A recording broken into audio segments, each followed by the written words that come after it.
The momentum is clearly against China, and that brings us to the question of India. How should India approach this? There's a strong anti-China sentiment in India, but diplomacy, we know, is not conducted on public sentiment. It is based on cold calculations. It is based on national interest. So what is India's strategy and what is in India's national interest?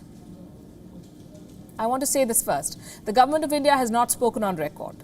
And on a matter so sensitive, we shall not dwell on reports which cannot be attributed or verified.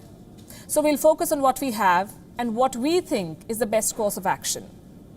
India has sent a signal. India has supported the call for an investigation into the handling of the coronavirus outbreak, which is significant. But it may not be enough. India should back Taiwan. India should join the global effort to corner China. I'm not saying this to join the chorus of rabble-rousers. I have good reason for this. Something that we've been stressing on this show for weeks now. Look at China's words and actions. The Chinese state mouthpiece, the Global Times, ran this report today. It says Chinese troops have enhanced control measures in the Galwan Valley. This is happening in Ladakh around the disputed border. Last week, we had reported how Chinese choppers were spotted close to the border. There are reports of Chinese troops setting up tents close to the Galwan River. China is a habitual offender. It violates India's sovereignty, it breaches India's borders, and it undermines India's territorial integrity. Then the Global Times writes pieces like these, claiming that it is India that is in violation of the border agreements. China's unwarranted military aggression must be answered. And we're not suggesting that India should link Taiwan to border disputes.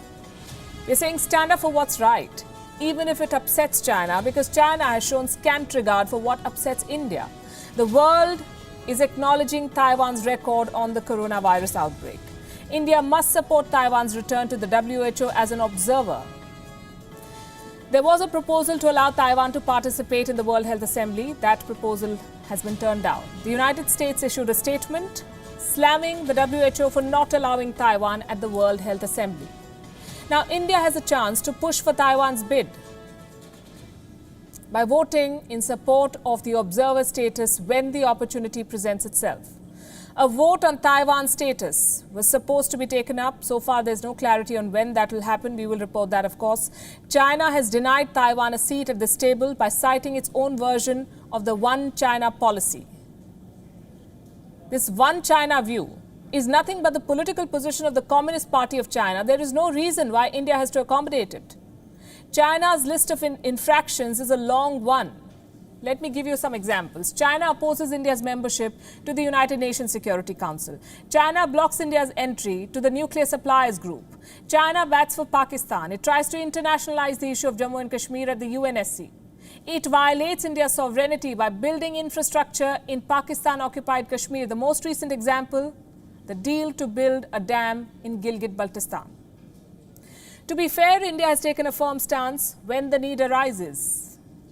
Again, I have examples. India refused to join China's Belt and Road Initiative despite immense pressure from Beijing. India refused to sign the China-backed free trade agreement called RCEP. India tightened FDI norms to block hostile takeover bids from Chinese companies and Chinese investment. India took a firm stand against China in Doklam, and now India is joining an international call to investigate this coronavirus outbreak. We say it is time for India to take the next step. Support Taiwan.